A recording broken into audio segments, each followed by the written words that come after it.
जनसुराज के हुए मनीष कश्यप चनपटिया से लड़ेंगे विधानसभा चुनाव। जी हां, बिहार विधानसभा चुनाव जैसे जैसे नजदीक आ रहे हैं, प्रदेश की सियासत में हलचल तेज हो गई है। नए नए समीकरण बन रहे हैं, राजनीतिक पाले बदलने का सिलसिला भी जोर पकड़ रहा है। इसी कड़ी में बिहार के चर्चित यूट्यूबर से राजनेता बने मनीष कश्यप ने भारतीय जनता पार्टी को अलविदा कहकर जनसुराज पार्टी का दामन थाम लिया है। जनसुराज के संस्थापक प्रशांत किशोर ने खुद उन्हें पार्टी की सदस्यता दिलाई। इस नई राजनीतिक पारी से बिहार की राजनीति में दिलचस्प मोड़ आने की संभावना जताई जा रही है। मनीष कश्यप ने जून 2025 में एक फेसबुक लाइव के जरिए बीजेपी छोड़ने की घोषणा की थी। उन्होंने कहा था कि पार्टी में रहते हुए वह जनता की आवाज को पूरी तरह से नहीं उठा पा रहे थे और उपेक्षा का शिकार महसूस कर रहे थे। इसके बाद जनसुराज के उपाध्यक्ष वाईवी गिरी और प्रशांत किशोर के साथ उनकी मुलाकात की तस्वीरें सोशल मीडिया पर वायरल हुई, जिसने उनके अगले कदम की अटकलों को हवा दी।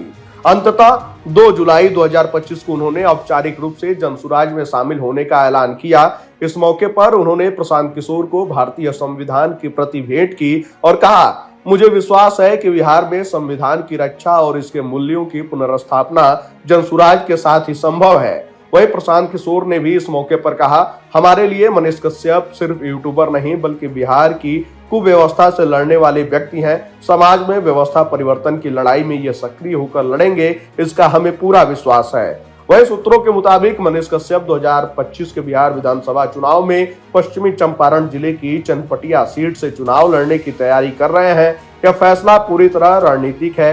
2020 में उन्होंने इसी सीट से निर्दलीय उम्मीदवार के तौर पर चुनाव लड़ा था और तीसरे स्थान पर रहे थे। उस चुनाव में उन्होंने अपनी मजबूत स्थानीय पकड़ और युवाओं के बीच लोकप्रियता का प्रमाण दिया था।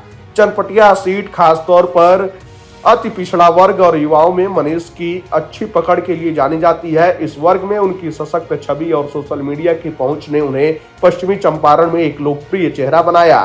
माना जा रहा है कि जनसुराज के साथ उनकी यह नई पारी यहां एनडीए और महागठबंधन दोनों के लिए चुनौती पेश कर सकती है। गौरतलब है कि मनीष कश्यप ने 2024 के लोकसभा चुनाव में पश्चिम चंपारण से ताल ठोकने का ऐलान किया था, लेकिन बीजेपी सांसद मनोज तिवारी के हस्तक्षेप के बाद उन्होंने चुनाव नहीं लड़ा और बीजेपी में शामिल हो गए। हालांकि पार्टी में उनका सफर ज्यादा लंबा नहीं चला।